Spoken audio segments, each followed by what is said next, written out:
But today, we're going to talk about something super important in English that will make your sentences sound just right. It's called subject-verb agreement. Sounds a bit fancy, right? But trust me, it's easier than you think. First, let's think about the parts of speech. Remember nouns and verbs? A noun is basically a name for something, a person, a place, a thing, or an idea. Like teacher, school, book, or even happiness. And a verb is an action word, what someone or something does. Like runs, eats, sleeps, or thinks. Now, what does it mean for a verb to agree with its subject?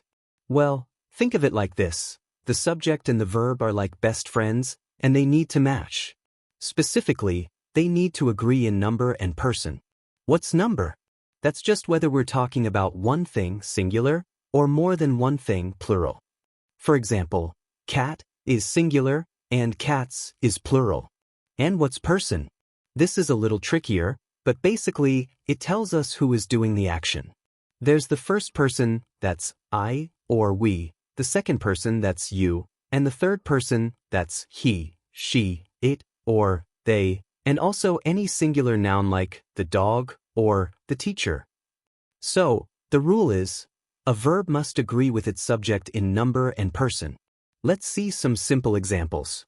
If I say, I eat an apple, I is the subject, first person singular, and eat is the verb. If I say, they eat apples, they is the subject, third person plural, and eat is still the verb. But if I say, he eats an apple, he is the subject, third person singular, and the verb changes to eats. See how the verb changes a little bit when the subject is he, she, or it? Think about it in daily life. If you have one friend, you might say, my friend walks to school. But if you have many friends, you'd say, my friends walk to school. See the difference? Friend is singular, so we use walks. Friends is plural, so we use walk. Now, here's where things can get a little bit confusing. Sometimes, there are words or phrases that come between the subject and the verb.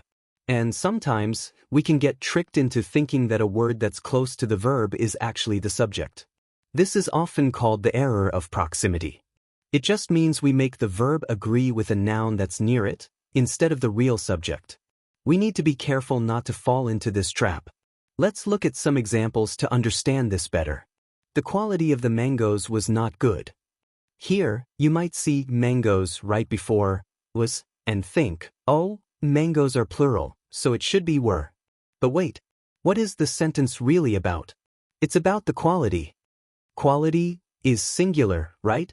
So the real subject is quality, and that's why the verb was is correct. The of the mangoes part is just telling us more about the quality. Think of it like this. Imagine you have a bag of marbles. If the bag is heavy, you wouldn't say the marbles is heavy, right? You'd say the bag is heavy. Same idea here. Let's look at another one. The introduction of tea and coffee and such other beverages has not been without some effect. Okay, this one's a bit longer. You see, tea and coffee and such other beverages right before has. That looks plural, doesn't it? But what's being introduced? It's the introduction. Introduction is singular. So, the subject is introduction, and that's why we use has. The of tea and coffee and such other beverages just tells us what kind of introduction we're talking about. Imagine saying, the arrival of the guests was a pleasant surprise, not, the arrival of the guests were a pleasant surprise. Here's another one. His knowledge of Indian vernaculars is far beyond the common. You see, Indian vernaculars, which sounds plural, and it's right before is. But what is far beyond the common? It's his knowledge. Knowledge is singular. So, the subject is knowledge, and we use is. The of Indian vernaculars tells us what kind of knowledge. Think about saying, her understanding of the problem is impressive, not, her understanding of the problem are impressive. Let's take another example. The state of his affairs was such as to cause anxiety to his creditors. Again, his affairs is plural and right before was. But what was such as to cause anxiety? It was the state. State is singular. So, the subject is state, and we use was. The of his affairs tells us whose state we're talking about. Imagine saying, the condition of the roads was terrible, not, the condition of the roads were terrible. Here's a slightly different one. If it were possible to get near when one of the volcanic eruptions takes place, we should see a grand sight. In this part, one of the volcanic eruptions takes place. The subject is one. Even though volcanic eruptions is plural, the sentence is about one of them. So, the verb takes agrees with one, which is singular. Think of it like saying, one of the students is absent today, not, one of the students are absent today. And finally, the results of the recognition of this fact are seen in the gradual improvement of the diet of the poor. You see fact, which is singular right before, are seen. But what are seen? It's the results. Results is plural. So the subject is results, and that's why we use are seen. The of the recognition of this fact just tells us what kind of results. Imagine saying, the effects of the medicine are noticeable, not, the effects of the medicine is noticeable. So, the key takeaway here is to always find the real subject of the sentence. Don't just look at the noun that's closest to the verb. Ask yourself, what is the sentence actually about? Once you find the true subject, making the verb agree with it will be a piece of cake. Remember to always double-check your sentences, especially when you see phrases coming between the subject and the verb. It will help you avoid the error of proximity and make your English sound clear and correct. Any questions? Alright everyone, let's continue our chat about making our sentences sound just right. Remember we talked about how a verb needs to agree with its subject? Today, we're diving into what happens when we have more than one subject connected by the word and. First, let's quickly remember our parts of speech. We know what nouns are, names of things like gold, silver, fire, water, knowledge, wisdom, father, mother, home, love, ambition, man, horse, carriage, bread, butter, honor, glory, tide, friend, benefactor, novelist, and poet. And we also have pronouns, which are words that replace nouns, like him, I, and he. Now, here's the general rule for when you join two or more singular nouns or pronouns with and. They become a team, a group, and they usually need a plural verb. Think of it like this. If you have one friend, you might say, my friend is coming over. But if you have two friends and they are coming over, you'd say, my friends are coming over. See? The and makes it more than one. Let's look at some examples. Gold and silver are precious metals. Here, we have gold and silver joined by and. Gold is one thing, silver is another, but together they make a pair. So we use the plural verb are. It's like saying, my phone and my wallet are on the table. Fire and water do not agree. Again, fire and water are two separate things joined by and. So, we use the plural verb do not agree. Imagine saying, my cat and my dog do not always get along. Knowledge and wisdom have oftentimes no connection. Knowledge and wisdom are two different ideas joined by and. So, we use the plural verb have. It's like saying, patience and hard work have helped me a lot. Are your father and mother at home? Here, we have father and mother joined by and. These are two people. So, we use the plural form of to be, which is are. Think about asking, are your shoes and your socks clean? In him were centered their love and their ambition. In this sentence, love and ambition are joined by and. They are two separate feelings or ideas.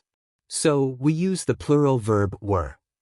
It's like saying, in the garden were flowers and trees.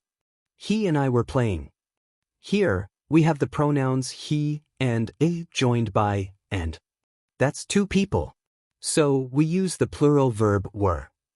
Just like you'd say, my brother and I were watching TV.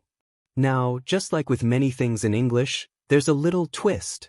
Sometimes, when two nouns are joined by and, they might actually be referring to one single idea or the same person or thing.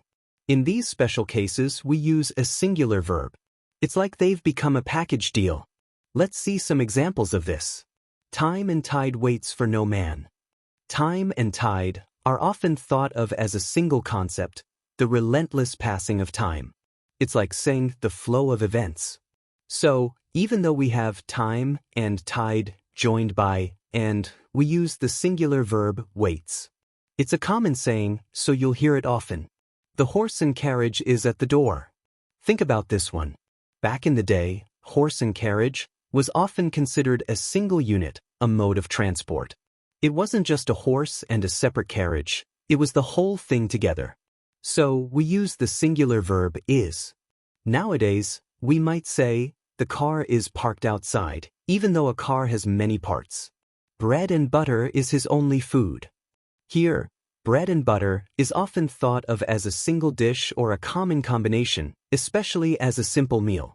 It's not like he's eating bread separately and then butter separately, it's the combination. So, we use the singular verb is.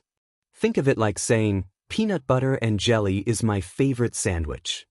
Honor and glory is his reward. Honor and glory can sometimes be seen as a single idea, representing a great achievement or recognition. So, we use the singular verb is. It's like saying, fame and fortune is what he seeks. The rise and fall of the tide is due to lunar influence. The rise and fall of something is often considered one process or phenomenon. So, even though we have rise and fall, we use the singular verb is.